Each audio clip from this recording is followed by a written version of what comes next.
Hi అండి, welcome to my channel.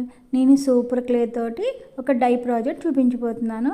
Super clay తీసుకుని ఈ విధంగా మనం స్ప్రెడ్ చేసుకుని ఎక్రాలిక్ పెయింట్ బాటిల్ ఉంటుంది కదా, వేస్ట్గా ఉన్నవి అవి క్లీన్ చేసేసుకుని నేను మొత్తం బాడీ పార్ట్ కవర్ చేసేస్తున్నాను. ఇప్పుడు నేను ఫిష్ ఫ్లవర్ వేజ్ అన్నది చేస్తున్నానండి. బాడీ పార్ట్ కవర్ చేసేసి ఫెదర్స్ కోసం పింక్ కలర్ క్లే యూజ్ చేస్తున్నాను. ఈ విధంగా ఫెదర్స్కి డిజైన్ చేస్తున్నాను.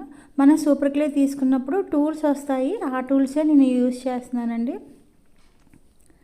ఈ విధంగా ఫిష్కి ఫెదర్స్ డిజైన్ చేసేస్తున్నాను. ఈ tools link and super clay link కూడా నేను ట్యాగ్ చేస్తాను, ఒకసారి చెక్ చేసేయండి. ఐస్ని డిజైన్ చేసేస్తున్నాను. క్యూట్గా మనం వేస్ట్ బాటిల్ తోటి ఈ విధంగా డెకరేట్ చేసుకోవచ్చు. ఇది సిలికాన్ టూల్స్ అండి, ఎవరికైనా కావాల్సిన ట్యాగ్ అన్నది చేస్తాను, చెక్ చేసేయండి. Thank you for watching.